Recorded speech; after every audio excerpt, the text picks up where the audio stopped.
Lucas 21 verse 24. At sila'y mga bubuwal sa pamamagitan ng talim ng tabak at dadalhing pihag sa lahat ng mga bansa at yuyukuran ang Jerusalem ng mga hintil hanggang sa matupad ang mga panahon ng mga hintil.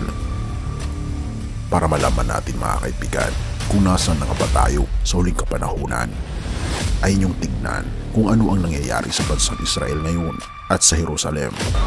Dahil marami ang mga propesiya sa huling kapanahunan ay nangyayari sa bansang Israel. At ngayon, tatlong malalaking mga prophetic events ang na-unfold ngayon sa bansang Israel na magiging hudyat ng katapusan ng mundo. Ating itong pag-usapan mga kaibigan.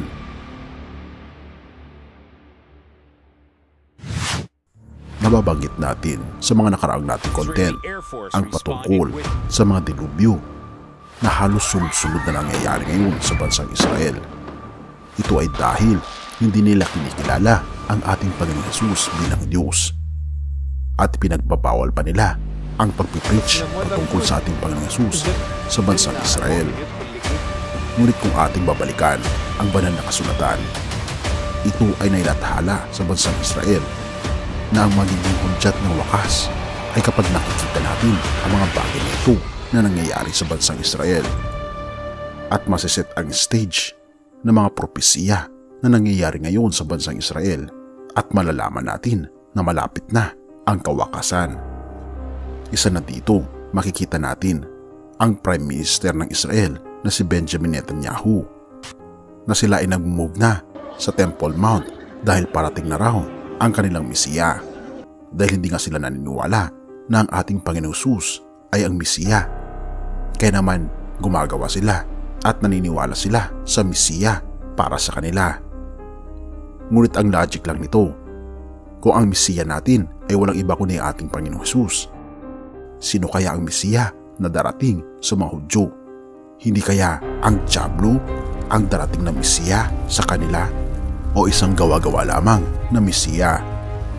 Gayun din ang mga rabbis ay gumagamit sila ng historic resources na kanilang pinapaluwang ang Siloam Pool dahil ito raw ang mag-a-usher sa pagdating ng kanilang Mesiya. At binabanggit si Jeremiah 49 verse 35 to 39 ang pag-atake nila sa bansang Iran. Ngunit bago pa sila umatake, inunahan na sila ng Iran. At kapansin-pansin mga kaibigan na pinalibutan ngayon ang bansang Israel ng Iran na binabanggit sa banal na kasulatan na ang bansang Israel ay babagsak sa huling kapanahunan.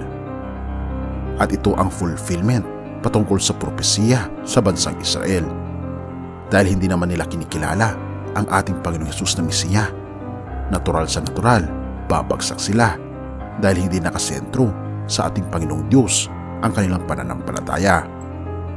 Ang tanging pag-asa lang daw ng bansang Israel ay ang pagdating ng kanilang Mesiya. Kaya naman pinaghahandaan nila ang Temple Mount, ang Third Temple, dahil naniniwala sila na ito ang magiging dwelling place ng kanilang Mesiya. Ino-open pa ng mga Hudyo ang patungkol sa Temple Mount na ito na wine-welcome nila ang mga Kristiyano at mga Muslim na pumunta sa Temple Mount na ito upang magsama-sama raw ang mga relihiyon at kung hindi raw ay magkakaroon ng digmaan, na ito rin ay fulfillment ng propesiya na binabanggit sa banal na kasulatan. Revelations 11 verse 2. Ngunit huwag mo nang sukatin ang mga bulwagan sa labas ng templo, sapagkat ibinigay na iyon sa mga taong di kumikilala sa Diyos. Yuyukaran nila ang banal na lungsod sa loob ng 42 buwan.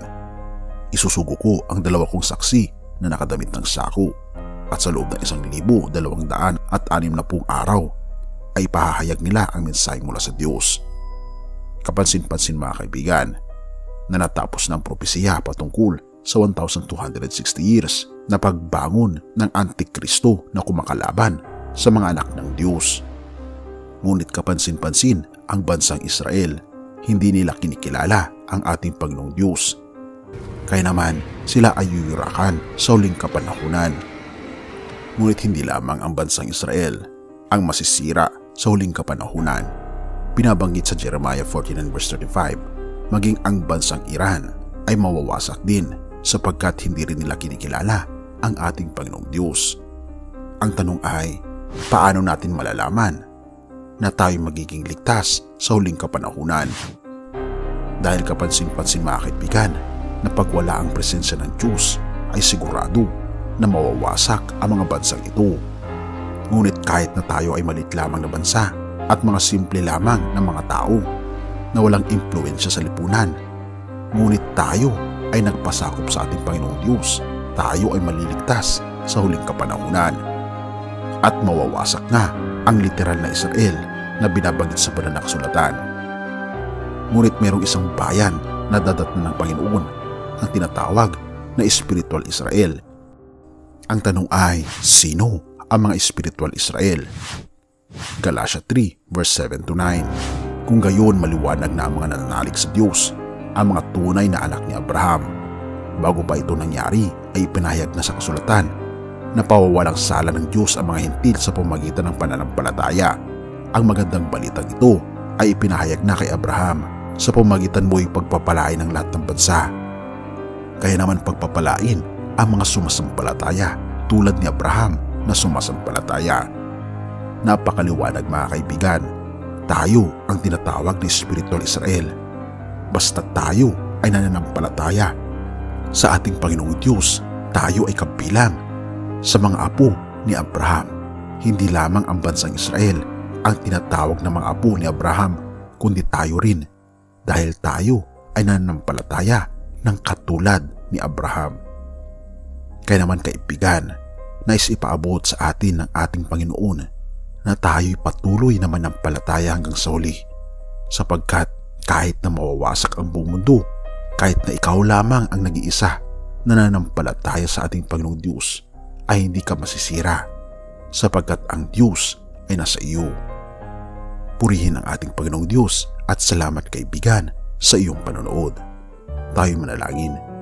Ama naming Padang makapangyarihan namin Diyos, kami po'y lubos na nagpapasalamat dahil kami po ay inangkin po ninyo bilang inyong mga anak, na kami po'y may karapatan na manahin ang langit na bayan.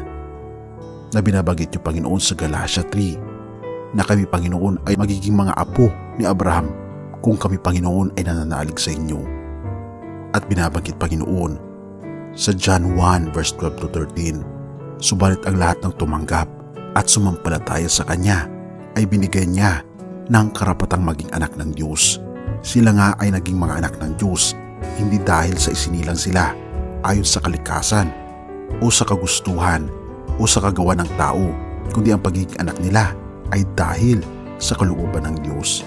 Salamat Panginoon sa pangakong ito na kami Panginoon ang tunay na bansang Israel.